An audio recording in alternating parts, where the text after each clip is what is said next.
যেমন আমরা ব্যারিস্টার সুমনকে কি দেখলাম, অ্যারেস্ট করা হয়েছে, উনি বলছে কি আমি পুলিশের সাথে করতে যাচ্ছি।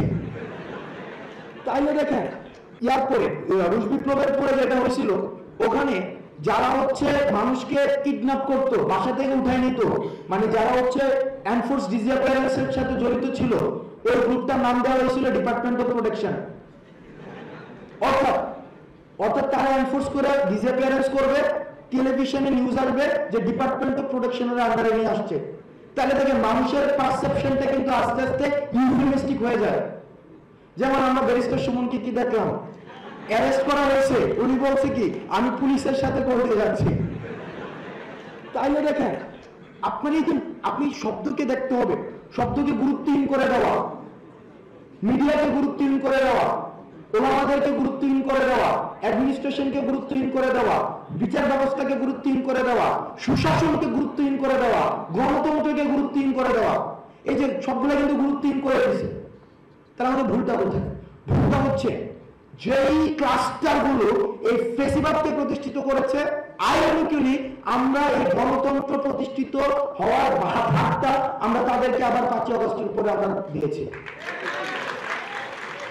দেখেন আপনার কোন জায়গায় শুধু প্রধানমন্ত্রী, যাকে আমরা বিশ্বাস করি কিছুদিনের মধ্যে অবৈধ ঘোষণা আইনগতভাবে করা উচিত, করতে হবে, কেমন আইনগুলো দেখা দিচ্ছি কিভাবে করা যায়। তাহলে দেখেন আমরা কিন্তু ওই চ্যাপ্টার ছাড়া আর কোন জায়গায় কিন্তু আমরা সংশোধন করতে পারি না। তারা যে খারিজি হয়েছে, আমাদের একটা লিটমাস টেস্ট, আমাদের তো একটা মানদণ্ড রাখবে যে কাদেরকে আমরা ধরবো যে দিনের পথে, আর কাদেরকে ধরবো আমরা দিনচ্যুত হয়ে গিয়েছে, এদের তো একটা লিটমাস টেস্ট লাগবে, তাই না?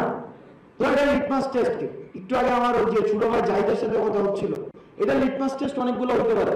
17 জুলাই একটা লিটমাস টেস্ট হতে পারে, এটা হতে পারে গত 16 বছরে কারো মানবাধিকার ক্ষুণ্ণ করে নেয়, আওয়ামী লীগের একটা অংশ ছিল, তাদেরকে তো আমি ডিমোনালাইজ করতে পারি না, সে আওয়ামী লীগ করতে হয়েছে। আমার বাপ ফর এক্সাম্পল প্রাইমারি স্কুলে চাকরি করে, তাকে 15 আগস্টে যাইতে হয়েছে, মুজিবপুর পড়তে হয়েছে, কালো কাপড় বাঁধতে হয়েছে, তারপরে মুজিবের জন্য মানে একদম ওই যে আমরা ইয়া হুসাইনের ইয়া দেখতাম না, এটা করতে হয়েছে। তো আমি একটা অ্যাকোমোডেটিভ সোসাইটিতে দাঁড়ায় তাদেরকে তো আমি খারিজ করে দিতে পারি না। তো এখন ওই জায়গায় দাঁড়িয়ে আমাদের একটা তর্ক আসছে, যেটা মীমাংসা খুব প্রয়োজন।